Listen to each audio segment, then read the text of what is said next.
যে সকল বন্ধুরা বাড়ির ইঁদুর মারতে চান তারা গমের আটার সঙ্গে ইঁদুর মারা কীটনাশক ঔষধটি ভালোভাবে মিশ্রণ করতে পারেন।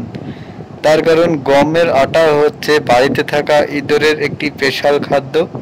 তাই ইঁদুর মারা কীটনাশক ঔষধটি গমের আটার সঙ্গে যে কোনো একটা পাত্রে ভালোভাবে মিক্সচার করে নেবেন এবং সেটাকে মিক্সচার করার পরে আপনারা যে কোনো একটা কোণে, যেখানে আপনাদের ইঁদুরের উৎপাতটি বেশি, মেন কথা এই ইঁদুরগুলিকে শোলে ইঁদুর বলা হয়ে থাকে, ছোট ছোট ইঁদুর, এই ধরনের ইঁদুরের হাত থেকে রক্ষা পেতে যে কোনো একটা কোণে রেখে দেবেন। দেখবেন কিছুদিনের মধ্যে আপনার বাড়ির ইঁদুর একদম সম্পূর্ণ সাফ হয়ে যাবে, 100% গ্যারান্টি। এই ওষুধটি কিন্তু আটার সঙ্গে ভালোভাবে মিশ্রণ করে নেবেন, তারপরে কিন্তু সেই যেখানে আপনার ইঁদুরের উৎপাত বেশি সেখানে রাখবেন। হ্যাঁ, তবে হাঁস, মুরগি, গরু, ছাগল এবং ছোট বাচ্চাদের থেকে এটা অবশ্যই দূরে রাখবেন। তার কারণ দুর্ঘটনা বলে আসে না, অবশ্যই দূরে রাখবেন।